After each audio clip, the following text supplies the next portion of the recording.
नमस्कार, मैं हूं आपके साथ मयंक। आज 27 तारीख है और दो बड़ी अहम खबरों का मैं जिक्र करना चाहूंगा और मैं सीधा पॉइंट पे आता हूं। देखिए, पहली बात तो यह है कि लेबनान में इजराइल की सेना के ऊपर बड़ा अटैक हुआ है। दक्षिणी लेबनान में यह हमला हुआ है और इस ड्रोन अटैक में कई इजरायली सैनिकों की मौत की खबर आ रही है और कई सैनिक घायल हो गए हैं और इसका वीडियो सोशल मीडिया में तेजी से वायरल हो रहा है और इसे एक बड़ा झटका माना जा रहा है इजराइल के ऑपरेशन को लेकर, जो कि लगातार लेबनान में चल रहा है। देखिए, कहने को तो सीज फायर है, लेकिन पहले दिन से ही नेतन्याहू इस सीज फायर को तोड़ के लेबनान पर हमला कर रहे हैं, हिजबुल्लाह के ठिकानों पर हमला कर रहे हैं, यहां तक कि आम लोगों की भी मौत हो रही है। पिछले जो हमला हुआ है, पिछले 24 घंटे के अंदर जो इजराइल ने हमले किए, उसमें 24 लोगों की मौत हुई है, जिसमें 2 बच्चे भी शामिल हैं। लेकिन अब हिजबुल्लाह ने किया है जबरदस्त पलटवार और बताया जाता है, देखिए ये पूरा मामला जो है ये दक्षिणी लेबनान का है, तैबे इलाका है, वहां का है। यहां पर इजराइल की जो 77वीं बटालियन है, एक टैंक की मरम्मत की कोशिश में जुटी हुई थी। एक टैंक जो है वो जैम हो गया था, फंस गया था। वहां पर इजराइल की बटालियन जो थी वो वहां पर पहुंची और वो उस टैंक को ठीक करने की कोशिश कर रही थी, उसको निकालने की कोशिश थी। ठीक इसी दौरान हिजबुल्लाह के एक ड्रोन से जबरदस्त अटैक हुआ और जो एक्सपर्ट बता रहे हैं कि जिस ड्रोन से हमला किया गया, जिस तरीके से हमला किया गया, उसे देखकर यह लगता है कि ये ड्रोन ईरान का ड्रोन था। ये शाहिद सीरीज का कोई ड्रोन हो सकता है, वो ड्रोन हो सकता है जो कि ईरान की तरफ से प्रोवाइड किया गया है हिजबुल्लाह को, और इसीलिए कहा जा रहा है कि ईरानी ड्रोन ने बड़ा करारा झटका दिया है इजराइल की सेना को। देखिए, जो तस्वीरें सामने आई, अगर आपने तस्वीरें देखी हो कि इजराइल की सेना का एक हेलीकॉप्टर खड़ा हुआ है, कई सारे इजरायली सैनिक मौजूद हैं और इसी दौरान जो है वो ड्रोन आता है बेहद तेज गति के साथ। उसके ऊपर वॉरहेड लगा हुआ है, यानी बारूद लगी हुई थी। जोरदार धमाका होता है और ये ठीक इजरायली सेना के जो जवान खड़े थे उनके बीच में गिरता है। यानी दो बातें, एग्जैक्ट जो लोकेशन थी प्रोवाइड की गई थी, यानी जो हमला था वो बिल्कुल सटीक हमला हुआ। क्यों कहा जा रहा है कि ये ईरानी ड्रोन हो सकता है? बिल्कुल सटीक हमला हुआ, एक तो अचूक निशाने की वजह से, दूसरा इसको इलेक्ट्रॉनिक जैमिंग नहीं हो सकी इस ड्रोन की। उसकी बड़ी वजह है कि फाइबर ऑप्टिक केबल के जरिए जो है इसको कंट्रोल किया गया था इस ड्रोन को, जैसी जानकारी आ रही है। जिस टेक्नोलॉजी का इस्तेमाल ईरान करता है उसी तरह की टेक्नोलॉजी का इस्तेमाल करते हुए ये हमला हुआ, इसीलिए इसका कहा जा रहा है कि ईरान के ड्रोन से अटैक हुआ। हमले के बाद वहाँ अफरा तफरी का माहौल था। जो हेलीकॉप्टर था वो तुरंत वहाँ से टेक ऑफ किया, बाल बाल बचा हेलीकॉप्टर, वरना हेलीकॉप्टर भी तबाह हो जाता। कई सैनिकों की मौत की खबर है, कई सैनिक अफसर जो हैं वो घायल हैं, अस्पताल में हैं, जिनकी हालत बेहद गंभीर है। देखिए, जिस तरह से ग्राउंड ऑपरेशन चला रखा है लेबनान में इजराइल ने और सीज फायर की आड़ में ये सब कुछ हो रहा है, बड़े एरिया में बफर जोन बनाने की कोशिश है, ज़मीन कब्जाने की कोशिश है और हिजबुल्लाह इसको कड़ी चुनौती दे रहा है। हिजबुल्लाह की तरफ से लगातार जो है वो हमले हो रहे हैं और इस बीच ये ड्रोन अटैक जो हुआ, जिस तरह से शाहिद ड्रोन ने जो तहलका मचाया पूरे अरब देशों में, हमने देखा ही, आपने भी देखा कि यूएई में क्या हुआ, सऊदी में क्या हुआ, जॉर्डन और कतर और कुवैत, इराक में क्या हुआ। अब उसके बाद ये लेबनान में भी जो है वो ईरानी ड्रोनों ने जो है वो हंगामा मचाना शुरू कर दिया है।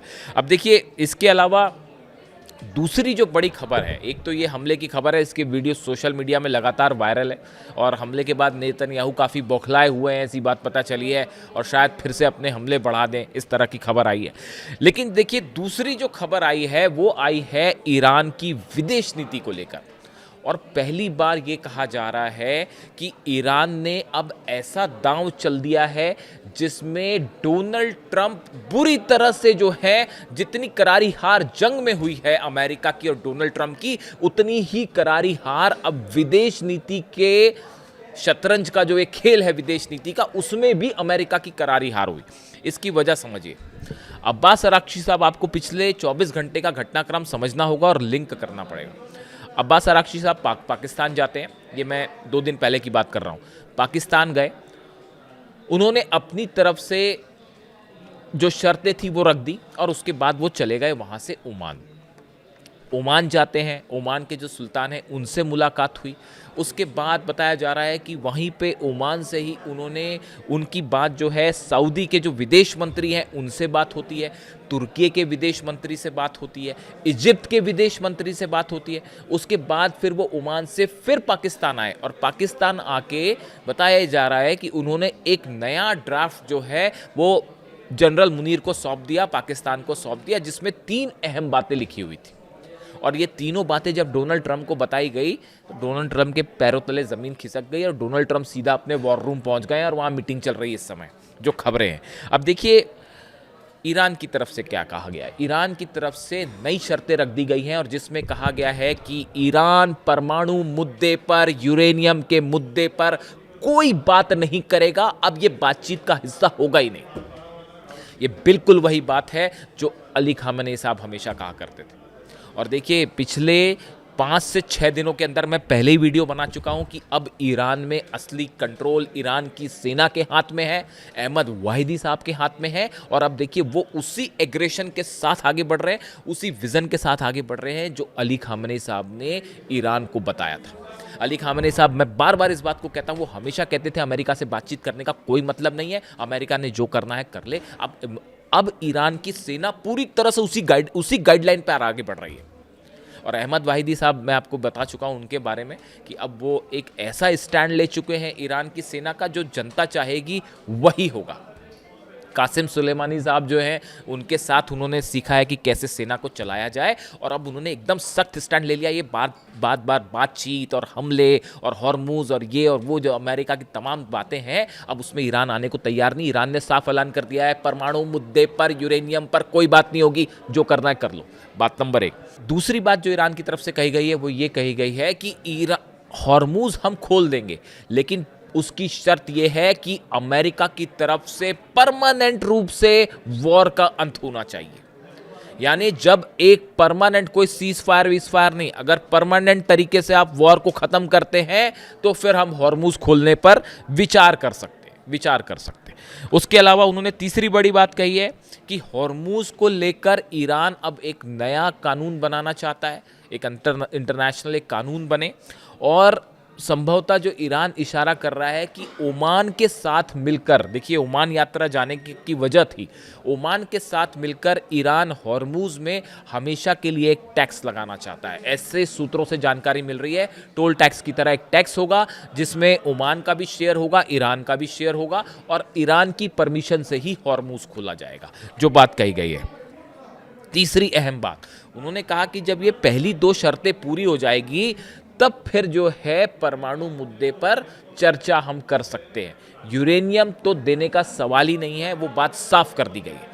न्यूक्लियर टॉक तब हो जाएगी जब ये 2 बातें हो जाएं, अगर पूरी होती है कि वॉर परमानेंटली खत्म हो जाए, बात नंबर 1। बात नंबर 2, हॉर्मूज को लेकर जो है वो एक इंटरनेशनल हम एक कानून बनाना चाहते हैं जिसमें ईरान और ओमान कोऑर्डिनेशन से ही हॉर्मूज खुलेगा। ब्लॉकेड जब तक पूरी तरह से जब तक अमेरिका पूरी तरह से हटा के चला नहीं जाता तब तक किसी तरह की कोई बातचीत नहीं होगी। ईरान की इन शर्तों को जनरल मुनीर ने बताया डोनाल्ड ट्रंप को, फ़ोन किया। उसके बाद डोनाल्ड ट्रंप वॉर रूम पहुंचे हैं और वहां अपने जनरलों के साथ मिलकर एक बड़ी मीटिंग कर रहे हैं। और उसके बीच में ही शायद ये बयान आया है कि 3 दिन का टाइम है ईरान के पास, तो ऐसा ईरान को कोई चिंता नहीं है इस बात की। देखिए, ईरान का सऊदी अरब के विदेश मंत्री से बात करना, प्रिंस फैजल बिन फरहान अल साउद के साथ पता चल रहा है कि करीब 1 घंटे तक की बात हुई है। उसके बाद उनका पहले ओमान के सुल्तान से मिलते हैं, सऊदी के विदेश मंत्री को फ़ोन करते हैं, इजिप्ट और तुर्की के विदेश मंत्रियों से बात करते हैं। ये बात साफ हो चुकी है कि ईरान अब मिडिल ईस्ट में एक सबसे बड़ा प्लेयर बन के उभरेगा और अमेरिका की जो रणनीति थी, यूरेनियम वाला मुद्दा ही खत्म हो गया, वो ईरान ने मना कर दिया है कि हम बात ही नहीं करेंगे यूरेनियम पे। अगर आप यूरेनियम पे बात करेंगे तो कोई बात नहीं होगी, यूरेनियम हम नहीं छोड़ेंगे, वो फुल स्टॉप लग गया। मैंने आपको पिछले वीडियो में ही कहा था कि अब यूरेनियम वाला मुद्दा खत्म हो चुका है। बिल्कुल वही हुआ है और इसका पूरा क्रेडिट जाता है अहमद वाहिदी साहब को, ईरान की सेना प्रमुख को, अली खामेनी साहब को, क्योंकि उन्हीं के गाइडलाइंस पे जो है वो विदेश नीति डिसाइड हो रही है।